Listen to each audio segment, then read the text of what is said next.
Halamang gamot ng Pilipinas para sa sipon, ubo, at lagnat. Lagundi. Para sa ubo, hika at lagnat, narito kung paano maghanda ng dahon ng lagundi. Pakuluan ang dahon ng lagundi sa 2 basong tubig nang hindi bababa sa 15 minuto. Ang pinakuluang timpla na ito ay tinatawag sa mga eksperto bilang decoction. Upang ihinto ang pag-ubo, uminom ng kalahati baso ng decoction 3 beses sa isang araw.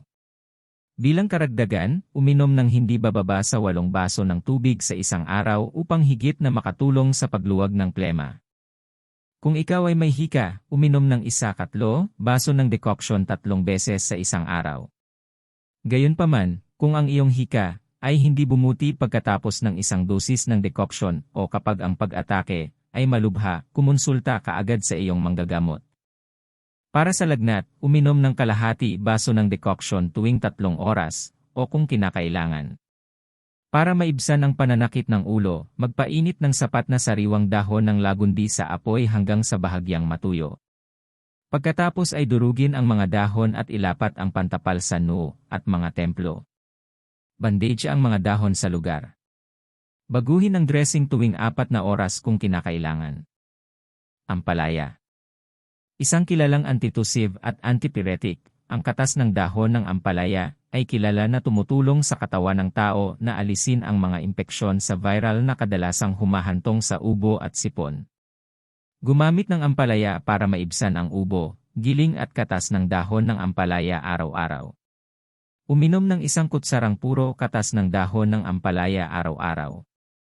Gayunpaman, kung nagpaplano kang kumuha ng ampalaya bilang opsyon sa paggamot kapag ikaw ay buntis, pinakamahusay na humingi ka muna ng opinyon ng isang eksperto sa kalusugan.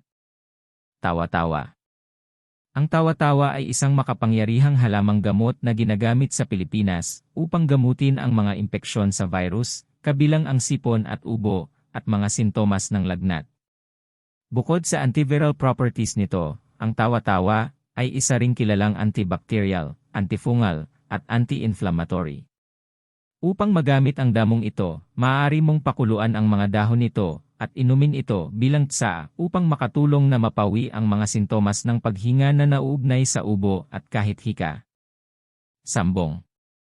Ang sambong ay isang mabisang antipyretic na maaaring makatulong sa pagpapababa ng mataas na temperatura na dala ng lagnat.